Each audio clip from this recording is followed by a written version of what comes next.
মুজাম্মেল, তুই তো জানোস ভাই আমি যে অন্ধ, আমি দৃষ্ট করে অন্ধ হয়ে গেছে দুনো চোখ।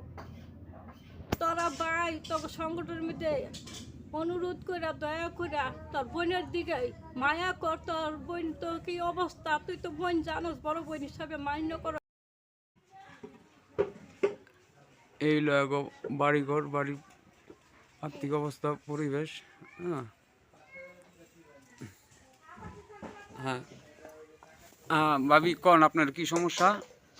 হ্যাঁ হ্যাঁ কন। আমি দুনো চোখে দেখতে পাই না, আমিও খুব অন্ধ অসহায়। আমার যদি তোমরা সহযোগিতা করো, আমরা পড়াশোনার ডেট দিচ্ছে, তোমরা যদি সহযোগিতা করো এই অন্ধর লেগা, তোমরা যদি অন্ধর লেগা যদি সহযোগিতা করো, আল্লাহ তোমাকে সহযোগিতা করবো। তোমরা যদি আল্লাহ রহমত দাও, আমার যদি জীবনটা বাঁচাও, তোমরা আল্লাহ তোমাকে জীবনটা বাঁচাইবো, তোমাকে আল্লাহ ভালো রাখবো। আমার মনে করো হনে আমি চোখে দেখি না, আঁটতে পারি না, চলতে পারি না, খাইতে পারি না।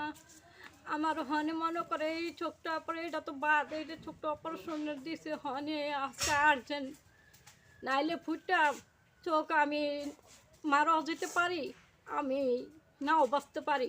তবে আর্জেন্ট এটা অপারেশনের ডেট দিচ্ছে। তবে আপনাদের সংগঠন যদি আমার সহযোগিতা করেন, সহযোগিতা যদি পাই কিছু কারণে, তাই আমি আল্লাহর কাছে কমু যে আল্লাহ এগো যে হায়াত দান দেব, আল্লাহ যে ভালো রাখুক, সুস্থ রাখুক, আল্লাহ যে গো ইমান আমল দেব, চলার তৌফিক দান দেব। আল্লাহ আমারে তোমাকে যদি সহযোগিতা দাও আমি বাঁচতে পারবো, আর তোমরা সহযোগিতা নাও দাও তাতে আমি কোনো কাজে আমার হইব না। তোমরা সহযোগিতা দয়া করে অনুরোধ করে আমার লেগে সহযোগিতা করো, আমার লেগে দোয়া করো। আপনার বাসা কোন জায়গায়? আমার বাসা সোনারং জুর মন্দিরের কাছে, সোনারং জুর মন্দিরের লগে আমার উত্তর সাইডে লালমিয়া সর্দারের বাড়ির দক্ষিণ দ্বারে বাড়ি।